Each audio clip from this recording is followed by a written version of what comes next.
Thank you, Alan. I should also say that I'm a member of the Further Review Group, which is currently developing the FRBR-Library reference model LRM.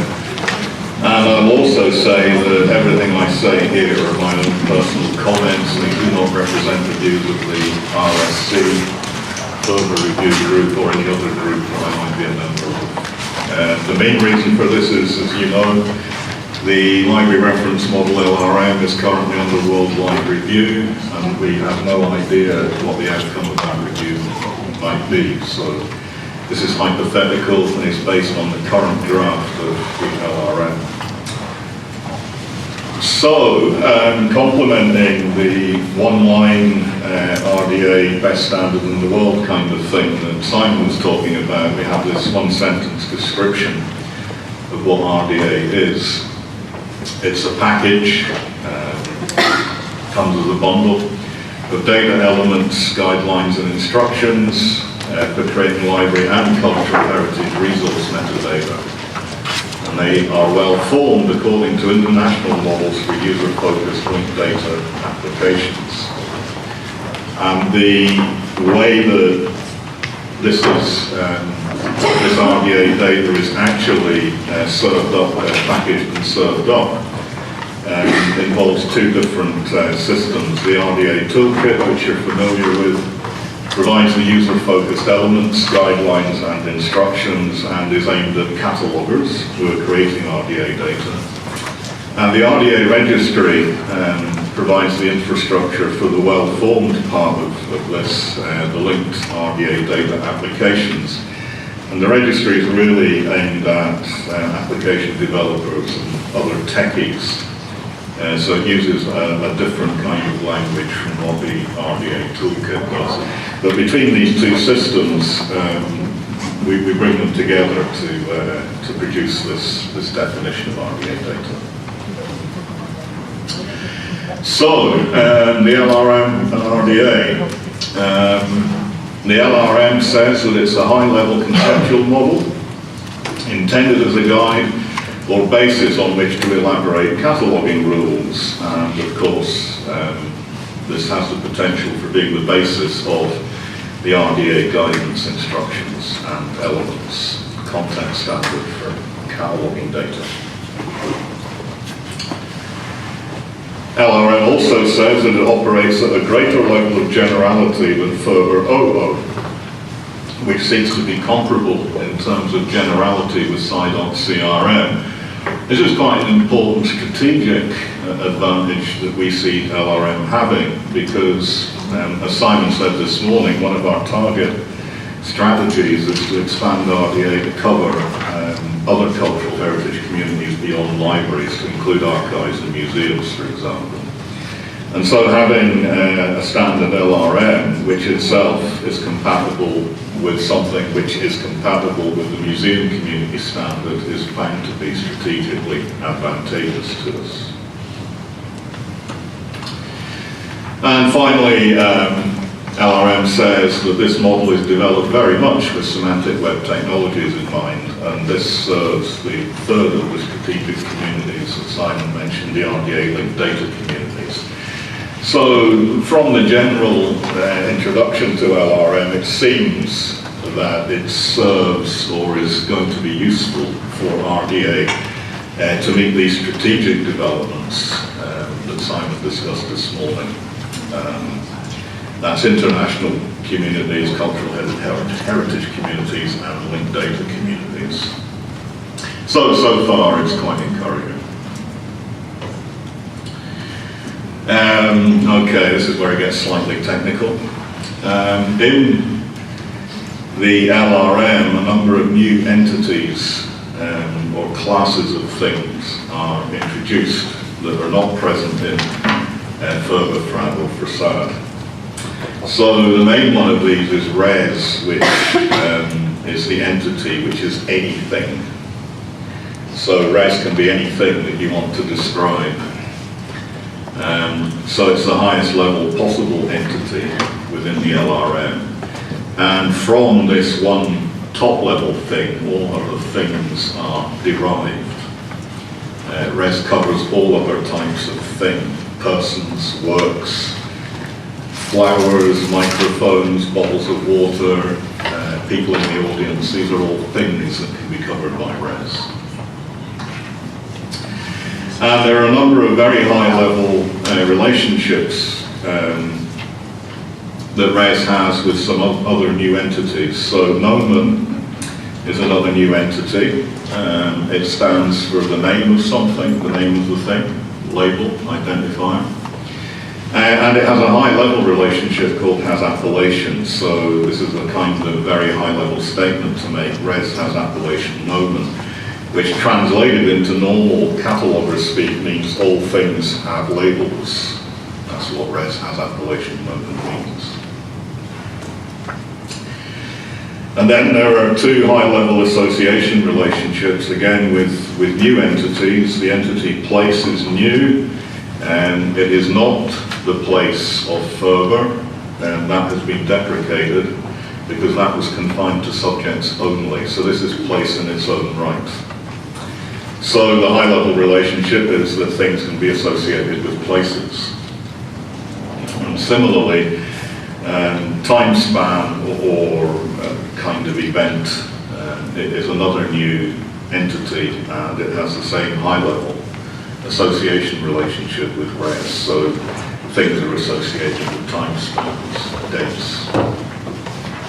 These are very high-level statements, and I'll explain shortly how they actually fit with RDA. And there are two more new agents of interest in LRM. There is collective agent and agent, and they're related by a very high-level class relationship. A collective agent is a type of agent. The main thing about agents is that they have to be people, either acting singly or together.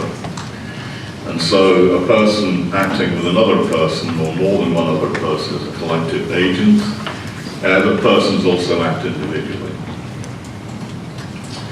And finally, we arrive at some familiar entities in RDA itself. So the family and corporate body entities which exist in RDA are types of collective agent. They are therefore types of agents because of the way that the graph works, this diagram works. And of course, person, a single person acting on their own, is also a type of agent. So the person, family, corporate body entities fit quite neatly into the current structure of LRM. And they fit particularly well because they're using this type of relationship, which is very broad and fundamental. We also have relationships between work expression manifestation and agent. This is a departure from the old FRBR model. All of these are now treated as creation relationships. So works are created by agents, we're familiar with that, but expressions can also be created by agents. A translator is the creator of an expression. And manifestations are created by agents. A publisher creates a manifestation, for example. So this division into contributor, etc., is lost at the high level. So W, E, and N fit with agent like that, and I doesn't have a creation relationship with agent. LRM says that items are always mediated through the manifestation. So if you want to get from an item to an agent, like an agent who's created the item, that would be, say, a manuscript, or another one-off, then you go through the manifestation to get the relationship, the creation relationship with agent. But item does have a high-level relationship independently with agent, which is the modification relationship. People collectively or individually can modify items. They can write things in the margin, they can tear pages out, they can rebind them, etc. So modification is a high-level relationship. All of these are high-level things. How does res connect with agent and collective agent? That blue down arrow shows that all of the other things in this diagram are types of res, and that's how the whole thing is connected up. So an agent is a type of thing, a work is a type of thing, a place is a type of thing. And any of the res high-level relationships apply to the types of thing that it represents. So agents can have appellations, works have appellations, works can be associated with places or time spans, manifestations, etc. So that's how to read this diagram. The fact that it doesn't say any of your favorite relationships, the ones that you always want to apply when you're cataloging, it doesn't mean that they're not there. These are the highest level possible relationships in this model. It's a high level model. And the relationship then between LRM and RDA is one of refinement. What RDA does is refine these high-level relationships. And they're refined in RDA toolkit speak as element subtypes. Or if you're looking at the RDA registry and linked data speak, then they're called RDA subproperties, but they're the same thing. So this is the mechanism that relates these high-level entities and relationships in LRM with the more granular, refined entities and relationships that we need in RDA. So just to make sure people understand this, because I've seen criticism both of RDA and LRM in this area. We have a high-level association relationship between two reses. I didn't show it on the diagram because it makes it more complicated. All this says is that something can be associated with some other thing. So the first res or thing is associated with the second res or thing. That's probably insufficient for most cataloging. It's too broad. Although in some circumstances that may be all you want to say, that this thing is associated with some other thing. But of much more interest are the lower level relationships like has creator. So we can say this thing has creator, that thing. In that instance, the first thing would be a work expression or manifestation, a type of res. And the second thing would be an agent or a person or a family or a corporate body, a type of res too. And has creator is a refinement of the is associated with relationship. And similarly, we can refine the has creator relationship. This is what happens in one of the appendices. So you have more granular specific roles such as artist. And again, it can exist between two things. At this level, these refinements, of course, start to specify what kinds of thing can be related with that particular relationship. So clearly you can't relate two works with the has artist relationship. One of them has to be an agent, the second one. And these things are built into the well-formed part of the data structures that we find in the registry. This is all semantic stuff. So generally speaking, we start off with coarse or general things and relationships between them, and we refine them to become fine relationships or specific relationships on things. And that's what RDA is essentially going to do. Similarly, because res can be anything, we can start with the high-level relationship, but this time refine it to a relationship between two expressions. Res 1 would be an expression, res 2 would be an expression. So we can have res 2 is derived from res 1, and then we can refine the derivation relationship into the adaptation relationship, and then finally adapted with random. So each one of these properties, these relationships, is a refinement of the one above.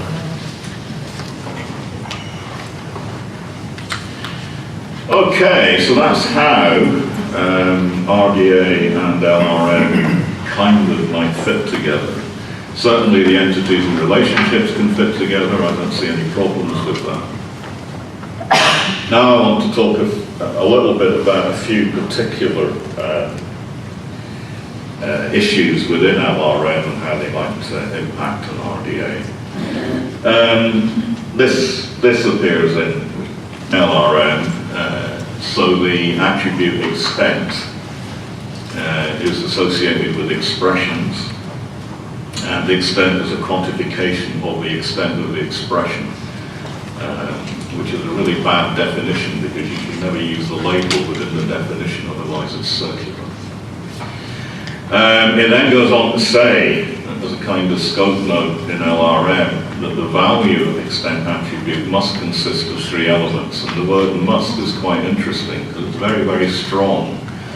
If you follow the LRM, in other words, you've got to break extent down into these 3 sub-elements, in fact, sub-elements. So you need a type of extent. What kind of aspect of extent are we talking about? Is it the length of the text, the duration of the performance, whether it's intended or actually recorded? You need a number, and you need a measurement unit, words, minutes. So you might say that the length of text is 47 pages, and the unit would be page length. Or you can say that the duration of a musical performance is 4 minutes, 33 seconds, for example. And again, you're using a number and a unit, 4 minutes, 33 seconds. The interesting thing about this, and the reason I put this up here, is the American Library Association, CCDA, committee had a task force looking at this for the past 2 years. And that task force reported to RSC last year and said it had finished its work and it was now up to RSC to implement this. And they came up with exactly the same idea, which is amazing since there was no overlap between any members of the CCDA task force and the further review group. So what actually happened was in both instances, the groups looked at what other communities did. This is a well-known approach to recording extent from engineering communities, for example. So we base it on the same kind of factors. So this looks pretty good. If LRM goes through with this intact, then we can bring the 2 things together and develop RDA so that it actually complies with LRM in this way. And a lot of work has already been done by that task force on the real nitty-gritty things that you have to consider here. What about unnumbered pages, for example, or this kind of thing falls into this area. Nomens and appellations, this is a difficult one. Many people are not used to this approach. In fact, it's entirely familiar, but it's been recast in a different language. So, the high-level relationship, res has appellation, nomen, or things have names, means, for example, that we can take a manifestation and say that its title proper is a nomen, that is a label, and that nomen has a literal form, which is the actual title proper. Why do we want to do this? Because we might want to say something about the nomen. We might want to say, for example, that the source of information for this nomen was a particular place within the publication. We may want to say other things about the nomen, my title. And only by making the title itself an entity can we do this. This is a linked data approach. Remember that the LRM is optimized for semantic web communities. LRM also says that you can shortcut this relationship, which looks like this, and this is what we do today in RDA. Has title proper is an attribute, and it does have a literal value which you put into the attribute my title. But in the future, LRM will allow RDA to offer, I suspect, as an alternative or an option, instead of recording my title directly into the has title proper attribute, we would use the construct in the line above, that you would give URI, an identifier, to my title, and then hook it up to the manifestation in this fashion. Most of this is going to get concealed from catalogers. Most of this will be handled by machines, so don't get too worried about it. Nomens also apply not just to labels, but also to identifiers. And so things that are now apparently quite different in RDA may be subject in the future to very similar guidance and instructions, with just specific parts of the instruction applying to specific cataloging practices. So again, we can have a manifestation which has an identifier, 1, 2, 3, 4, 5, 7, but that's a nomen. And so we can create this graph, this linked data here that says the manifestation has identifier something and the something has literal form, 1, 2, 3, 4, 5, 6, 7. And again, you can shortcut that and do exactly what we do today. So identify for the manifestation, you can fill in the value directly. We think it's going to be perfectly possible to build applications. We've been looking at how RIMP might do this, to build applications which do this, as I said, transparently, depending on the policies of the cataloging agency. So if you're cataloging for a true linked data system, then you would use the linked data approach. If you're continuing to catalog in Mark 21, for example, you would use the current approach. And we're going to have to adjust the guidance and instructions to simultaneously generalize them in one aspect, but also differentiate them in another aspect. But it will be a different form of differentiation that we currently use. Some of you may have all heard about the fourfold path. It's something we're looking into. Here's a high-level relationship.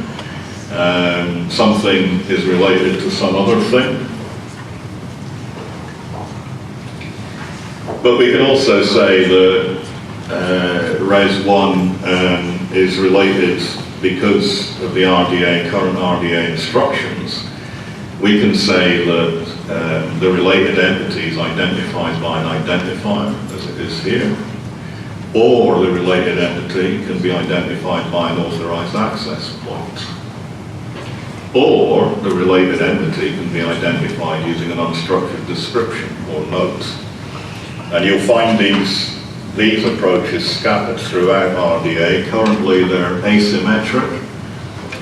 You can use all of these approaches for WEMI, but not for PFC, because PFC are regarded as second-class entities in RDA at the moment, but it's something that the RSC is looking into. Generally, to follow the LRM and the nomen construct, it looks likely that RSC will have to change RDA instructions to make this more obvious that you can apply these to all of the entities, all related entities. Right, the interesting thing about this diagram, of course, is that from the diagram before, this is the same thing. You say Res 2 has an appellation, and that appellation is the identifier. And similarly, you can say the same thing about an authorized access point. And this is quite interesting. This is an RDF graph. This is a navigation pathway for users looking through your data. They start at any of the circular nodes in the graph, and provided they can follow an arrow, they can go anywhere they want in the graph. You just have to follow the arrows, and you have to stop when you get to a literal string, which is outlined in a square box here, because arrows don't ever go out of square boxes, they only ever come in. This is RDF. So what this illustrates is the nomen construct is actually underlies what we have in RDA already for the fourfold path. And it's something that RSC is going to have to look into, particularly the technical working group, is going to have to look into this in more detail because it has certain exciting possibilities for presenting information in alternative ways to end users, particularly if you have a linked data application. You can in fact use all of these if you have a linked data application.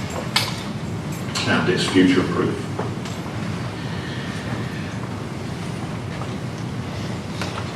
Traditionally, and again we're going to have to clarify this, appellations are labels of things, and it seems that an unstructured description isn't really a label of something, it is what it says it is, a kind of note about the related entity. And it isn't necessarily a label. So at this point, I'm reluctant to say that you can connect res2 to an unstructured description as an appellation. But you can, of course, connect res2 through another nomen for the invariant access point. So authorized access points and various access points become nomens if you want them to be. Otherwise, they remain literals, as this diagram shows. This is designed to get more and more controversial and less clear as this presentation goes on. So don't worry if you're beginning to sort of wonder what's going on here, because this is where I start to lose my way as well. So another interesting issue within LRM is this concept of manifestation statements. Defined as a statement appearing in the manifestation and deemed to be significant for users to understand how the resource represents itself. Slightly tortuous language there. And the note says that the manifestation statement is normally transcribed from a source in a manifestation. Transcription conventions are codified by each implementation. And this intersects with a discussion we've been having in RSC about machine-mediated transcription. Currently, an awful lot of highly trained and relatively highly paid catalogers spend an awful lot of their time being clerical typists, because what they're doing is they're transcribing by hand stuff that they see on the title page of a printed book. Probably that started off as a digital document before it was printed. So this is really crazy that we pay people to do this. Particularly when virtually everybody in the room has got a device in their pockets that can capture a manifestation statement, render it into text, machine-readable text, and with a small app, place it into the cataloging input form. So your smartphones can do this. You don't need highly trained catalogers to do any of this. You can pull people in off the street and say, this bit at the bottom of the title page is called a publication statement. Point your phone at it, go click, and then move on to the next book. That's the instruction. Or this bit at the top is a series statement. Now you know where I'm going with this. When I was taught cataloging on catalog cards and manual typewriters, pre-AACR2, that's how I was shown how to do it. I wrote the book, and then the expert, the highly trained guy, he had written and 1 in pencil against the title statement and 2 against the publication statement, you see. Wow, we're just going back to the future here, aren't we? And there's a very powerful argument that we should stop conventional transcription and go to what you see is what you get transcription. That is computer mediated. It takes a photograph, it translates that into machine text, and it puts it in as a value. There are issues with this, what you do about carriage returns, etc., because our systems are currently geared to have strings without embedded carriage returns in them, but that's a system issue. There are other problems which would indicate that we need to retain conventional transcription, which is human mediated. That's Appendix A, capitalization, which isn't always, as Mary Lisa said, isn't always what it appears to be. It's, you know, no good for Finnish, and it's probably no good for at least another half of the world's languages. And so if we retain this, we're going to have to internationalise Appendix A, and as you know, there's a working group, RSC working group, looking at that right now. So it's possible in the future that we might offer two methods of transcription in RDA. One is human mediated and would follow current practice, and nobody would need to be retrained, and you can continue to pay these people a lot of money to do something that's trivial. Or it would be offered as an option, you could do what you see as what you get, transcription. The purpose of all of this is to identify a manifestation. It's not to find it, it's not to obtain it, or search for it, or navigate to it. It's only to identify. It is how the resource represents itself. If we do this, and we follow LRM, then what goes into a manifestation statement is not then automatically becomes an entry point or an authorized access point or anything like that. These two things need to be separated out, and we're looking at that within RSC. We're going to produce a list of all those current attributes which do both things. That is, they're both transcription and recording. Publication statements notorious for this. It says in RDA, you transcribe the publication statement and immediately says you record the name of the publisher. Transcription and recording are not the same thing. So that's going to be an interesting development from LRM. Question mark aggregates, I don't know. We have an aggregates working group looking at all of this. All I can say is that the LRM currently models aggregates around the manifestation, whereas FRBR-00 currently models aggregates around the expression, and LRM and FRBR-00 are supposed to be compatible, so there's a question mark there. Show me how these things are compatible. And that's something I think the further review group has to look into. And it's certainly something that the RSC has mentioned in its formal submission to the worldwide review. I'm really not going to say anything else about aggregates. It remains a fascinating topic of discussion. Then there's representative expression, and I'm really starting to get lost at this point. I can see the argument for representative expression, but I can't feel it. It seems to have issues with it. So the idea behind the representative expression, it is an appeal to the users, which I find quite odd, is that users recognize that works have an original work, even though the work may have been translated or adapted, etc. There's something that's recognized as the original expression of that work. They use the word canonical here. And it's that expression that was presumably intended by the creator of the work. But some expression attributes, and there can be a lot of different expressions for a work, some expression attributes are quite useful to identify the work. And the music cataloguers in the audience will have already experienced the schadenfreude of realizing that the key and medium of performance have been taken away from work and reassigned at the expression level, and this is causing a great deal of controversy. But it's meant to be looked at in the context of this representative expression, that you can cascade up, and this is where I feel very nervous indeed. You can cascade up the expression key up to the work level, and I'm beginning to sort of shake at this point because it really doesn't seem right to me. Other people have discussed this, you know, there are lots of issues here. In most cases, yeah, you can tell what was the first expression of the work, but in many, many other cases you can't. So what happens if two different agencies use two different representative expressions? I can say, and they all drift up to the work. This is beginning to sound like bitframe to me.